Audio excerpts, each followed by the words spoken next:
मुख्यालय, ध्यान से समझेगा। यदि उत्तर प्रदेश के मुख्यालय की बात करें, सर स्क्रीन ब्लैक के लिए, ब्लैक में अच्छा समझ आता है आप लोगों को, चलिए मैं स्क्रीन ब्लैक कर देता हूं।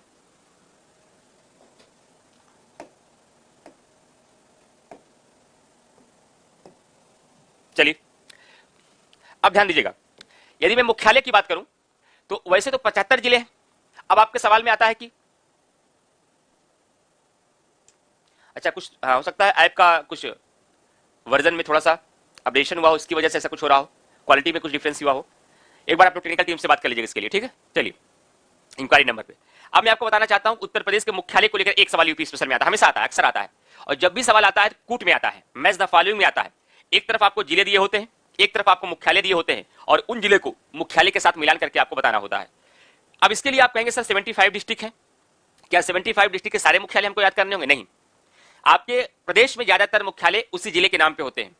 कुछ मुख्यालय ऐसे हैं जो उस जिले के नाम पे ना होकर अलग हैं, वो ऐसे 10 से 12 हैं, वही 10 से 12 मुख्यालय आपको याद रहने चाहिए, उसके अलावा कोई मुख्यालय आपको नहीं है। जब भी एग्जाम में क्वेश्चन पूछा जाएगा वहीं से आ जाएगा। अलीगढ़ राजस्थान को टच करता है? नहीं, अलीगढ़ केवल हरियाणा को स्पर्श करता है, अरुण प्रजापति। चलिए आगे बढ़ते हैं, तनु अग्रवाल। अब एक मैप में लेता हूं फिर से, अब मैप छोटा होगा, बहुत बड़ा इस पर टॉपिक नहीं है।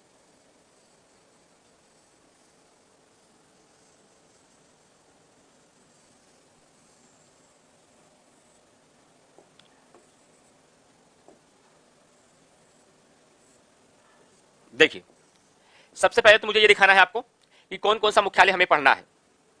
एक मुख्यालय पढ़ना है हमें सोनभद्र का, एक मुख्यालय हमको पढ़ना है अमेठी का, एक मुख्यालय हमें पढ़ना है कौशांबी का, एक मुख्यालय हमें पढ़ना है कानपुर नगर और कानपुर देहात का, एक कानपुर नगर का और एक कानपुर देहात का, और एक पढ़ना है हमें कुशीनगर। कहां है कुशीनगर? यहां है कुशीनगर। और एक पढ़ना है आपको सिद्धार्थनगर। कहां पे है? ये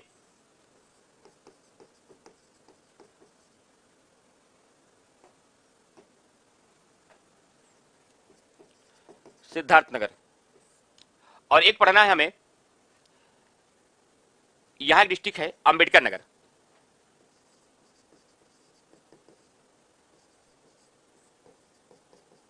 और यहां एक डिस्ट्रिक्ट है आपका फर्रुखाबाद,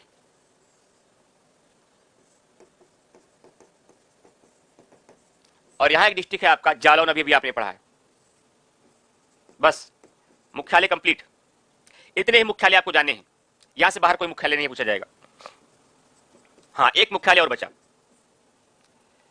यहां पर एक डिस्ट्रिक्ट है आपका गौतम बुद्ध नगर,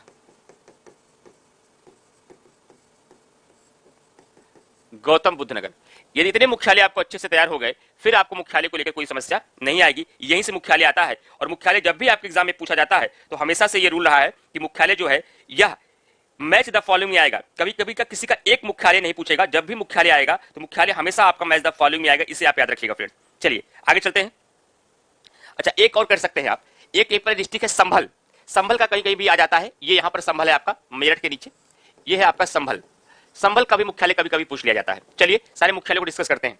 पहला मुख्यालय आपका है सिद्धार्थनगर, सबसे ज्यादा इंपॉर्टेंट। सिद्धार्थनगर का मुख्यालय है आपका नौगढ़। उसके बाद दूसरा इंपॉर्टेंट मुख्यालय आपका है कुशीनगर, कुशीनगर का मुख्यालय आपका है पडरौना। क्या है? पडरौना। और उसके बाद आपका है अंबेडकर नगर, अंबेडकर नगर का मुख्यालय है आपका अकबरपुर। क्या है? अकबरपुर। और एक और लिख सकते हैं आप लोग, एक यहीं पर एक डिस्ट्रिक्ट और है, मैं इसी के नीचे पड़ता है, ये मैं नीचे लिख दे रहा हूं, संत कबीर नगर, संत कबीर नगर, संत कबीर नगर, ये भी एग्जाम में आता है। तो संत कबीर नगर की यदि बात की जाए तो इसका मुख्यालय आपका हो जाता है खलीलाबाद। क्या हो जाता है? खलीलाबाद। उसके बाद ध्यान रखिएगा, सोनभद्र के मुख्यालय की बात की जाए, सोनभद्र का मुख्यालय है रॉबर्ट्सगंज। अमेठी के मुख्यालय की बात की जाए तो अमेठी का मुख्यालय है गौरीगंज। कौशांबी के मुख्यालय की बात की जाए तो कौशांबी का मुख्यालय है आपका मंझनपुर। संभल के मुख्यालय की बात की जाए तो संभल का मुख्यालय आपका होता है पवासा। फर्रुखाबाद के मुख्यालय की बात करें तो फर्रुखाबाद का मुख्यालय है फतेहगढ़। गौतम बुद्ध के नगर के मुख्यालय की बात करें तो इसका मुख्यालय है नोएडा। जालौन की मुख्यालय की बात करें तो इसका मुख्यालय है उरई। कानपुर नगर का मुख्यालय कानपुर नगर ही है। तो क्यों बता रहा हूं अभी मैं बताऊंगा। कानपुर नगर ही इसका मुख्यालय है। लेकिन कानपुर देहात के मुख्यालय की बात करूं तो इसका मुख्यालय है अकबरपुर माती। अकबरपुर माती। और सिद्धार्थ नगर के मुख्यालय हो चुके हैं। अब कोई देखिए छूट तो नहीं रहा है, सारे मुख्यालय मैंने लिख दिए हैं। फर्रुखाबाद ठीक, संभल, पवासा सब कुछ हो गए। अब इसमें से अगर आप कहते हैं सर स्टार लगा दीजिए जो सबसे ज्यादा पूछे जाते हैं, तो इसमें से 5 सबसे ज्यादा इंपॉर्टेंट है। पहला स्टार सोनभद्र, दूसरा स्टार कुशीनगर, तीसरा स्टार सिद्धार्थ नगर, चौथा स्टार आपका अंबेडकर नगर और 5वां स्टार आपका कानपुर देहात। ये 5 इसके टॉप मोस्ट इंपॉर्टेंट है जो एग्जाम में सबसे ज्यादा पूछे जाते हैं। लेकिन सारे मुख्यालय मैंने आपको बता दिए। कंफ्यूजन कहां कहां होगा वो हर जगह मैं आपको बता देता हूं। अब समाप्त हो गया गौरव सिंह, वो समाप्त हो गया भैया, मायावती के समय में था वो, अब वो भदोही हो गया है ना। तो ध्यान रखिएगा, अब मैंने आपको सारे मुख्यालय बता दिए। एक बार मैं रिवीजन कराता हूं। कंफ्यूजन होता है अकबरपुर और अकबरपुर माती में, जब एग्जाम में आएगा ना तो कंफ्यूज होंगे आप लोग। अकबरपुर जो मुख्यालय है वो अंबेडकर नगर का है और अकबरपुर माती जो मुख्यालय है वह कानपुर देहात का है। कई बार कानपुर नगर में एग्जामिनर फंसाएंगे आप लोगों को, लेकिन वहां फंसिएगा मत। कानपुर नगर का मुख्यालय कानपुर नगर ही है, लेकिन कानपुर देहात का मुख्यालय अकबरपुर माती है। क्या है? कानपुर नगर का मुख्यालय कानपुर नगर ही है, लेकिन कानपुर देहात का मुख्यालय अकबरपुर माती है। लेकिन अंबेडकर नगर का मुख्यालय केवल अकबरपुर है, माती नहीं है। लिंक बताऊं, कभी भूलिएगा मत। कभी हो सकता है एग्जाम में कंफ्यूजन हो जाए, सर ने बताया तो था एक बार अकबरपुर माती है, एक केवल अकबरपुर है। याद नहीं आ रहा कौन अकबरपुर माती में है कौन अकबरपुर है। अच्छा, अकबरपुर माती में एक नाम है कि दो नाम? दो नाम। कानपुर देहात और अंबेडकर नगर में किसमें एक नाम है किसमें दो नाम? कहेंगे सर कानपुर नगर में है, कानपुर है प्लस देहात है, जो दो वाले को दो के साथ रिलेट कर दीजिएगा। कानपुर देहात का अकबरपुर माती होगा और अंबेडकर नगर का अकबरपुर होगा। क्लियर? संत कबीर नगर का मुख्यालय खलीलाबाद, कुशीनगर का मुख्यालय पडरौना, सिद्धार्थ नगर का मुख्यालय नौगढ़, सोनभद्र का मुख्यालय सबसे ज्यादा पूछा जाता है जिसका मुख्यालय है रॉबर्ट्सगंज। क्या? जिसका मुख्यालय है रॉबर्ट्सगंज। फिर वहीं पे कौसाम्बी एक डिस्ट्रिक्ट बगल में है, प्रयागराज के सटा हुआ डिस्ट्रिक्ट है। कौसाम्बी का मुख्यालय हो जाता है मंझनपुर और अमेठी का मुख्यालय है आपका गौरीगंज। क्या? गौरीगंज। एक बार इस दोनों सवाल आए, बहुत कम, सबसे ज्यादा ये तीनों पूछे गए।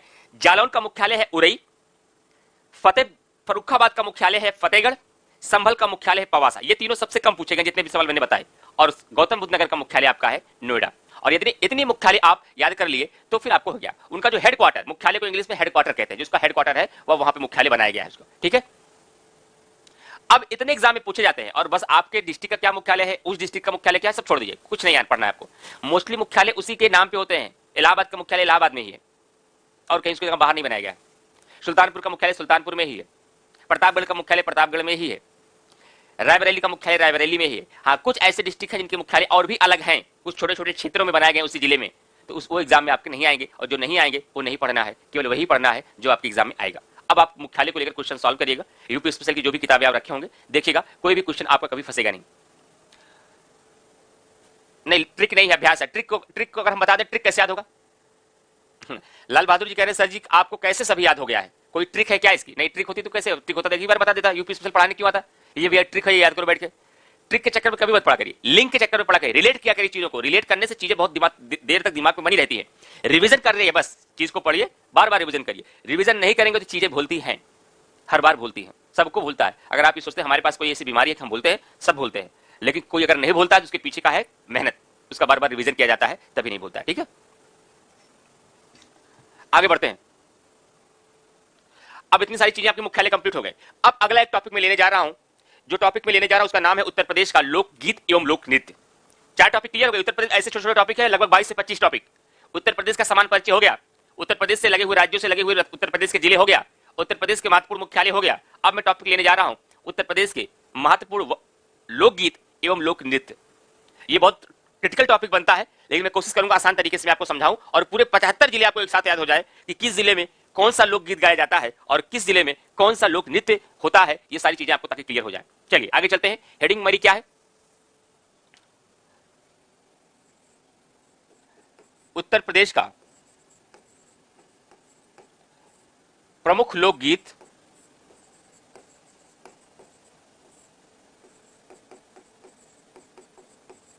गीत एवं लोक नृत्य।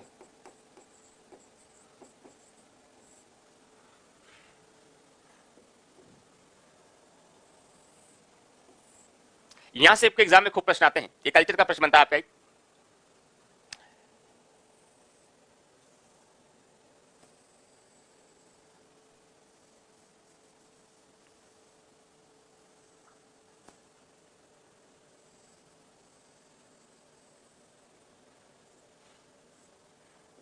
देखिए समस्या क्या है, यहां पर बहुत सारे लोकगीत उत्तर प्रदेश में गाए जाते हैं, जैसे कि रसिया है, बिरहा है, कजरी है, आल्हा है।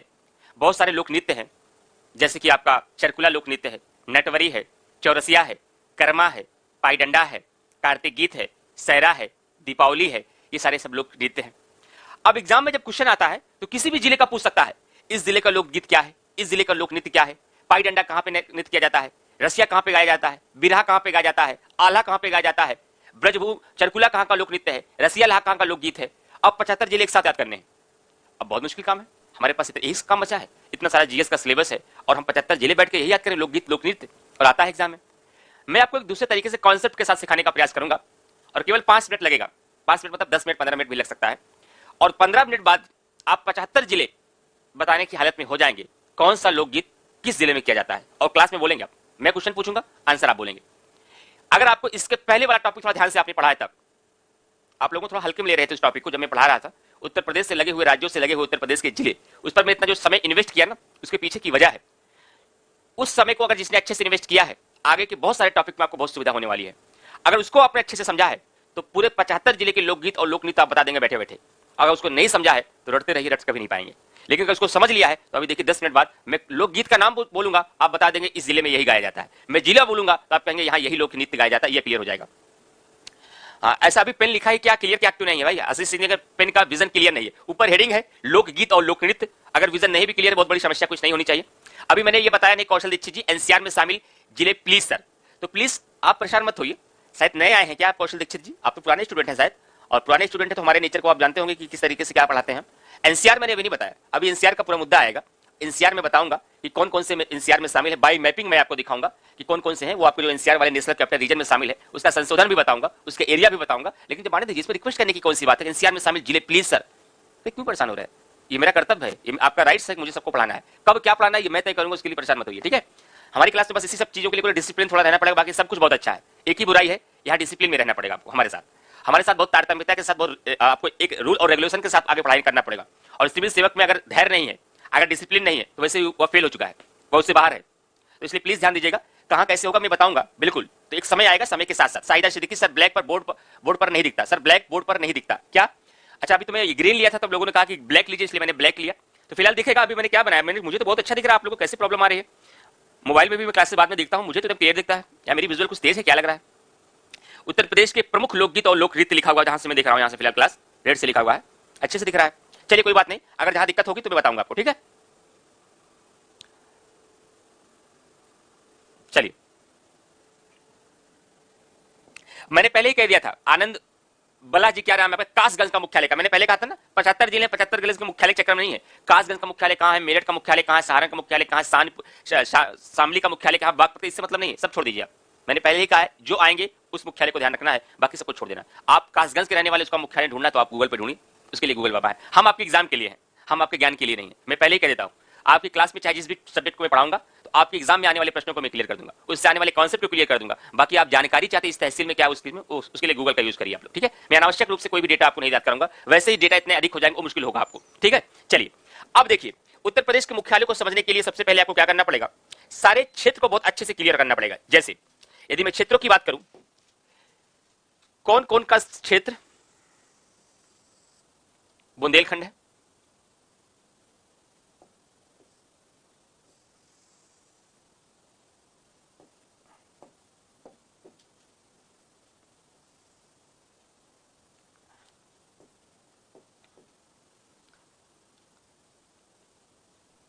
यहां से लीजिए आप ये। और कौन सा क्षेत्र आपका ब्रजभूमि का है,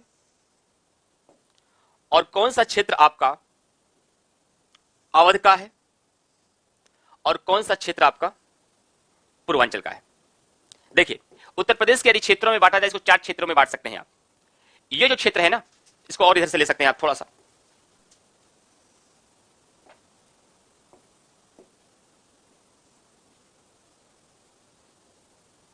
ये यहां से लीजिए।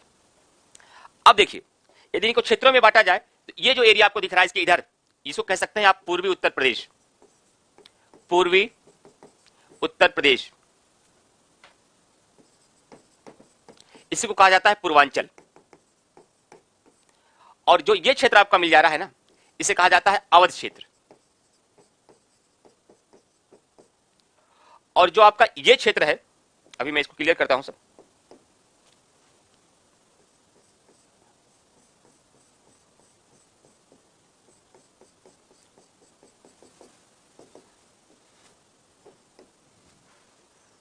एक यहां पे थोड़ा सा कटेगा, मैं बताऊंगा क्यों कटेगा वो जी।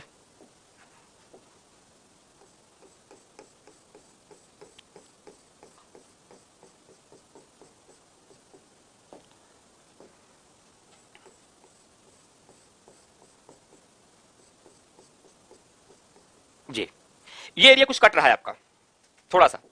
आपके सर ये एरिया कौन सा है, मैं बताता हूं। ये आपका है बुंदेलखंड एरिया। कौन सा? बुंदेलखंड। ये जो एरिया है आपका, इसे कहा जाता है ब्रजभूमि। ब्रजभूमि। और ब्रजभूमि को पश्चिमी उत्तर प्रदेश भी कहा जाता है। ब्रजभूमि को पश्चिमी उत्तर प्रदेश भी कहा जाता है। अब ध्यान दीजिएगा, ये जो एरिया है, जो बरेली के आसपास का क्षेत्र है, उस क्षेत्र को कहा जाता है रुहेलखंड। अगर आपने कभी बीएड का एंट्रेंस दिया होगा, अब तो लखनऊ यूनिवर्सिटी कराने लगी, पहले रुहेलखंड यूनिवर्सिटी कराती थी, और रुहेलखंड यूनिवर्सिटी में आपका वही पे आपका आता है। ठीक है, चलिए, वो मिक्स है। अब ध्यान से सुनिएगा आपका, ये आप थोड़ा सा और पहले आपको कंफ्यूजन हो रहा होगा ना इस मामले को लेकर, इसको मैं व्हाइट से ही करता हूं। फिर ये क्षेत्र जो आपका है, ये व्हाइट वाला ही है, मतलब ये अवध में ही है। ध्यान रखिएगा, नहीं कंफ्यूज होंगे थोड़ा सा आप। इसको मैंने व्हाइट कर दिया, पिंक के क्षेत्र को यहीं तक मैंने सीमित किया है। अब ध्यान रखिएगा, अब आपका मानना होगा कि सर ये बताइए, क्या इंची टेप को लेकर के बिल्कुल इस तरीके से बांटा गया जो मुझे आप सिखा रहे हैं? ये पूरा इंची टेप से नापा गया है? नहीं, ये एक अनुमान के तौर पर है। लेकिन इसमें से एक क्षेत्र ऐसा है जिसके डिस्ट्रिक्ट एकदम स्पष्ट है। वह कौन सा क्षेत्र है? बुंदेलखंड। बुंदेलखंड डिस्ट्रिक्ट एकदम स्पष्ट है। बाकी उसके बाद जो है एक अंदाज से है कि इसके यहां तक का एरिया जो होगा वो मध्य में है। ये पूरा एरिया आपका पूर्वांचल कहलाएगा। अभी मैं आपको स्पष्ट करूंगा। ये एरिया आपका अवध कहलाएगा, ये ब्रजभूमि या पश्चिमी उत्तर प्रदेश कहलाएगा। लेकिन बुंदेलखंड एकदम स्पष्ट रूप से 7 जिले अलग है। बुंदेलखंड में कौन कौन सा है आपका? इसमें आपका जालौन है, इसमें आपका झांसी है, इसमें आपका ललितपुर है,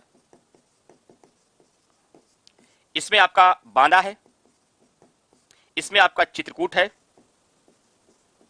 इसमें आपका महोबा है, इसमें आपका हमीरपुर है, इसमें आपका हमीरपुर है। ये 7 डिस्ट्रिक्ट एकदम स्पष्ट है।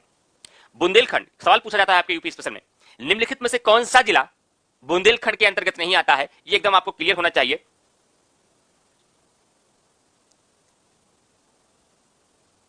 अमन निगम जी क्या कह रहे हैं सर? बार बरा भू नहीं, ऐसा नहीं है। तो बुंदेलखंड के क्षेत्र में आपका जालौन आता है, झांसी आता है, ललितपुर आता है, बांदा आता है, चित्रकूट आता है, महोबा आता है या हमीरपुर आता है। तो कहने का मतलब जितने भी मध्य प्रदेश से लगने वाले जिले थे, जालौन से लेकर के अगर प्रयागराज को छोड़ दें तो चित्रकूट तक सारे जिले हैं। एक जिला आपको एक्स्ट्रा मिल गया, इसमें हमीरपुर। ये मैं बता क्यों रहा हूं, सिखा क्यों रहा हूं, कुछ देर बाद समझ में आ जाएगा। आप तो अपने लेवल पे चीजों को देख रहे हैं, एकदम डेटा लेके बैठे हुए, जिला कहां जा रहा है, बुंदेलखंड में तो नहीं चला गया, ये ब्रजभूमि तो नहीं चला गया, आप उस लेवल पे देख रहे हैं अभी। लेकिन उस लेवल से बाहर आइए, क्योंकि ये मैथ नहीं है, ये ह्यूमैनिटी के सब्जेक्ट होते हैं। ह्यूमैनिटी के सब्जेक्ट में आपको 2 + 2 = 4 नहीं होता है। यहां जरूरत पड़ने पर 2 + 2 = 5 भी हो सकता है, 2 + 2 = 3 हो सकता है। गणित में केवल 2 + 2 4 ही होगा, लेकिन ह्यूमैनिटी में ऐसा नहीं होता है। तो ये ह्यूमैनिटी के सब्जेक्ट है, तो इसको ध्यान रखिएगा। इसमें कैसे होता है उसको देखते हैं। अब आगे देखिए, बुंदेलखंड में मैंने बताया कि इसमें जालौन है, झांसी है, ललितपुर है, बांदा है, चित्रकूट है, महोबा है और हमीरपुर है। ये एकदम क्लियर है। बाकी सब ये अंदाज के है, ये एक समान अनुमान के हिसाब से ये मान लिया ये एरिया आपके जो इसके बुंदेलखंड के ऊपर वाला है वो ब्रजभूमि में है। ब्रजभूमि में यहां से एरिया जो आपका आ जाएगा मध्य वाला, बिल्कुल जो केंद्रीय संभाग में है, वह अवध का क्षेत्र कहलाएगा। जो पूर्वी में है वह आपका पूर्वी उत्तर प्रदेश में कहलाएगा। अब ध्यान दीजिए, इसका फायदा क्या होगा? एग्जामिनेशन में जब भी क्वेश्चन आ जाएगा, अब आपसे क्वेश्चन जब पूछे जाएंगे तो आप इस क्षेत्र के हिसाब से, अगर आपको दिमाग में एक हल्का सा आइडिया हो गया कि पूर्वी उत्तर प्रदेश सर ने बाईं तरफ एकदम बनाया था पूर्वांचल को, इसका मतलब है सिद्धार्थनगर हो गया, महाराजगंज हो गया, देवरिया हो गया, मऊ हो गया, मिर्जापुर हो गया, सोनभद्र का कुछ एरिया हो गया, चंदौली हो गया, और आपके संत कबीर नगर हो गया, गोरखपुर हो गया, आपका श्रावस्ती हो गया। ये सब मोस्टली एरिया कहां होंगे? सब पूर्वी उत्तर प्रदेश में होंगे। ब्रजभूमि की बात आ रही है तो ब्रजभूमि आपको क्लियर हो गया कि जो चीज ब्रजभूमि का मतलब यह उसमें सहारनपुर होगा, शामली होगा, बागपत होगा, गौतम बुद्ध नगर होगा, पश्चिमी उत्तर प्रदेश। कहते हैं ये पश्चिम वाले लोग हैं। मेरठ होगा उसमें, अमरोहा होगा उसमें, शाहजहांपुर होगा उसमें आपका, और उसके बाद जितने भी एनसीआर वाले क्षेत्र हैं सारे उसमें आज आपके आ जाएंगे। एनसीआर में बाद बता दूंगा एनसीआर में कौन कौन से शामिल है, कल की क्लास में डिस्कस कर दूंगा। ये सब उसमें शामिल है। बुंदेलखंड के सर ने एकदम क्लियर कर दिया ये 7 जिले हैं। अवध की बात कर दी जाएगी तो इलाहाबाद से लेकर के इलाहाबाद, प्रतापगढ़, अमेठी वाला जो बेल्ट से लेकर के रायबरेली, कानपुर का कुछ बेल्ट के लेकर के इधर आपका हरदोई और सीतापुर लेकर के बाराबंकी लेकर के, ये सब अवध वाले क्षेत्र में आ जाते हैं। लेकिन अब इसके आधार पर क्वेश्चन कैसे करें उसको समझिए। ये तो मैं क्षेत्र इसलिए बता दिया ताकि आपको रटना ना पड़े, नहीं तो बस बताने की कोई आवश्यकता नहीं थी। जैसे मैं अगर आपसे लोकगीत की चर्चा करूं कि उत्तर प्रदेश के महत्वपूर्ण लोकगीत कौन कौन से हैं, तो 4 लोकगीत उत्तर प्रदेश में सबसे ज्यादा पूछे जाते हैं। एक पूछा जाता है आल्हा लोकगीत कहां का लोकगीत है, तो आल्हा बुंदेलखंड में गाया जाता है। कहां पे? आल्हा ये आपका बुंदेलखंड में गाया जाता है। और यदि बात की जाए कजरी, तो कजरी आपके अवध क्षेत्र में गाई जाती है। लेकिन कजरी का जो मुख्य क्षेत्र है वह सोनभद्र और मिर्जापुर है। ध्यान दीजिए, ये अलग से मैं लिख रहा हूं। जो कजरी का एकदम मुख्य क्षेत्र है जहां स्पेशली ये गाई जाती है वह आपका हो जाता है मिर्जापुर और सोनभद्र। क्या हो जाता है? मिर्जापुर और सोनभद्र, जो इसका एकदम मुख्य क्षेत्र है। उसके बाद यदि बात की जाए पूर्वी उत्तर प्रदेश में, तो यहां पर आपका बिरहा लोकगीत गाया जाता है। क्या? बिरहा लोकगीत गाया जाता है। और एक लोकगीत होता है रसिया। रसिया, ये रसिया लोकगीत आपका पश्चिमी उत्तर प्रदेश में गाया जाता है। रुहेलखंड का अपना स्पेशली कोई भी लोकगीत नहीं है, उस क्षेत्र का कोई भी लोकगीत नहीं बांटा गया है। ये 4 लोकगीत ही बार बार आपके एग्जाम में पूछे जाएंगे। पिछले 20 साल के क्वेश्चन को आप सॉल्व करिए। अब उन क्वेश्चन को याद करने के लिए हम कैसे ये बता पाए कि कौन से जिले में कौन सा लोकगीत गाया जाता है। चलिए मैं क्वेश्चन करता हूं और आप जवाब दीजिए। देखिए जवाब दे पाते हैं या नहीं, जितनी जानकारी अभी तक आपको हो पाई है। अगर मैं आपसे कहूं, सवाल करूं, मैंने आपको बता दिया कि बिरहा पूर्वी उत्तर प्रदेश में गाया जाता है, रसिया ब्रजभूमि या पश्चिमी उत्तर प्रदेश में गाया जाता है, कजरी अवध क्षेत्र में गाई जाती है, लेकिन इसका सबसे मुख्य क्षेत्र मिर्जापुर और सोनभद्र है, और आल्हा जो है आपका ये बुंदेलखंड में गाया जाता है। ये इतनी बातें मैंने आपको बता दी। अब मैं आपसे कहना चाहता हूं, क्वेश्चन जैसे पूछूं, निम्नलिखित में से किस क्षेत्र में बिरहा लोकगीत नहीं गाया जाता? आपको ऑप्शन है 75 जिलों में से कोई भी ऑप्शन आ सकता है, और ऐसे ऑप्शन एग्जाम में आएंगे, सॉल्व करिएगा क्वेश्चन। अब आपको आंसर देना, देखिए आप आंसर दे पाते हैं नहीं। आई क्वेश्चन को मैं फिर से रिपीट कर रहा हूं कि बिरहा लोकगीत उत्तर प्रदेश के किस जिले में नहीं गाया जाता? पहला ऑप्शन मऊ, दूसरा ऑप्शन चंदौली, तीसरा ऑप्शन देवरिया और चौथा ऑप्शन हापुड़। आंसर सबका आ गया?